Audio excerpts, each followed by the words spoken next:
ایران کے خلاف اسرائیلی جارحیت کی مذمت کرتے ہیں۔ اسرائیلی اقدامات عالمی قوانین کی سنگین خلاف ورزی ہیں۔ اسرائیل جارحیت سے عالمی امن کو خطرہ ہے۔ نائب وزیر اعظم اسحاق ڈار کا OIC وزرائے خارجہ اجلاس سے خطاب، کہا کہ غزہ میں فلسطینیوں کی نسل کشی کا سلسلہ جاری ہے۔ غزہ میں اسرائیل ہزاروں بچوں اور خواتین کو شہید کر چکا ہے۔ غزہ میں فوری اور غیر مشروط جنگ بندی کا مطالبہ کرتے ہیں۔ پیپلز پارٹی کے وفد کی مولانا فضل الرحمان کی رہائش گاہ آمد۔ قمر زمان قاہرہ کی قیادت میں وفد کی مولانا فضل الرحمان سے ملاقات، مولانا اسجد محمود کی خیریت دریافت کی۔ ملاقات میں ملکی صورتحال اور بجٹ 2025 سے متعلق تبادلہ خیال کیا گیا۔ اور نیوزی لینڈ نے FIH نیشنز کپ 2025 جیت لیا۔ نیوزی لینڈ نے میچ میں 6 گول کیے، پاکستان ٹیم صرف 2 گول کر پائی۔ نیوزی لینڈ نے پاکستان کو شکست دے کر نیشنز کپ ہاکی ٹورنامنٹ جیت لیا۔ پاکستان کی جانب سے حیات زکریا اور شکیل معین نے ایک گول کیا۔ OIC وزرائے خارجہ کے اجلاس کے موقع پر نائب وزیر اعظم اسحاق ڈار اور فیلڈ مارشل عاصم منیر کی ترک صدر سے ملاقات۔ پاک ترک تعلقات اور قیادت کی ایران پر اسرائیلی حملوں کی شدید مذمت، ایران کی خود مختاری اور دفاع کے حق کی حمایت کا اعادہ، کشیدگی کم کرنے کی سفارتی کوششیں جاری رکھنے پر اتفاق، عالمی برادری سے فوری جنگ بندی کا مطالبہ کیا گیا۔ روس کی ایران کے جوہری پروگرام کی حمایت، صدر پیوٹن نے کہا ایران کو سویلین جوہری پروگرام کا حق حاصل ہے، دو ٹوک موقف اختیار کیا۔ روس ایران کو پرامن جوہری توانائی کی ترقی میں ضروری مدد فراہم کرنے کے لیے تیار ہے، جو پہلے بھی کر چکے ہیں۔ سابق امریکی صدر بل کلنٹن بولے نتنیاہو اقتدار بچانے کے لیے ایران سے جنگ کرنا چاہتے تھے، ایران پر حملوں کی مخالفت کرتا ہوں، صدر ٹرمپ جنگ روکنے کی کوشش میں کامیاب ہو جائیں گے۔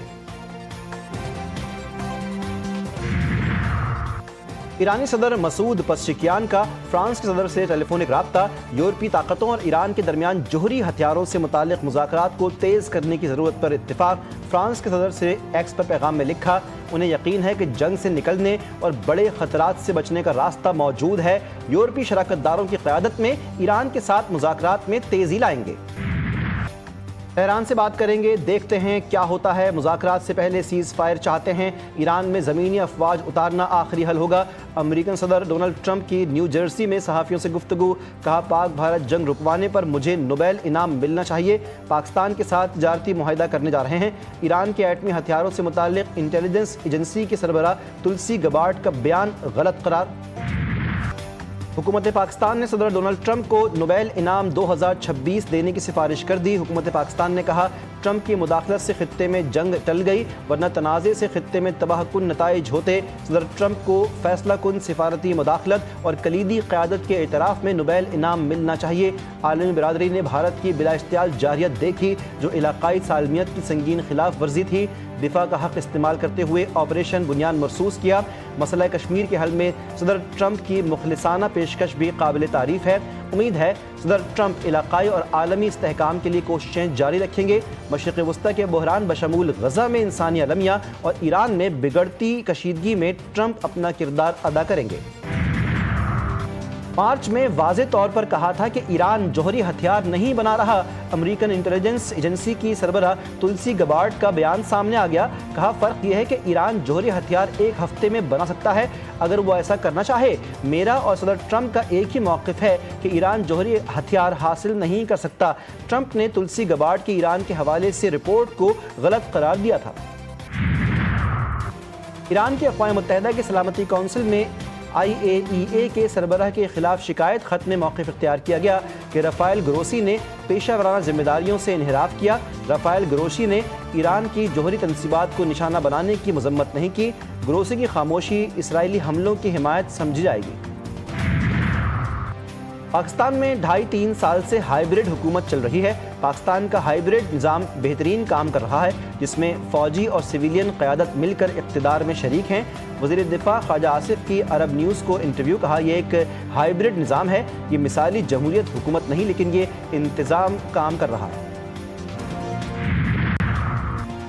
مودی سرکار کی ہٹ درمیاں برقرار، سندھ طاس معاہدہ بحال نہ کرنے کا اعلان کر دیا۔ بھارتی وزیر داخلہ امت شاہ نے کہا سندھ طاس معاہدہ کبھی بحال نہیں ہوگا، وہ پانی جو پاکستان جا رہا ہے اسے ایک نہر بنا کر راجستھان لے جائیں گے، پاکستان پانی کی ایک ایک بوند کو ترسے گا۔ پاکستان نے امت شاہ کا بیان مسترد کر دیا۔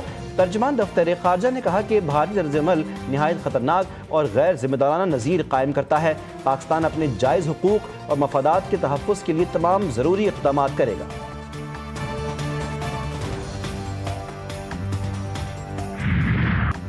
شہید بے نظیر بھٹو کی 72ویں سالگرہ، جمہوریت کے علمبردار عوام کی آواز اور پاکستان کی پہلی خاتون وزیراعظم آج بھی قوم کے دلوں میں زندہ ہیں۔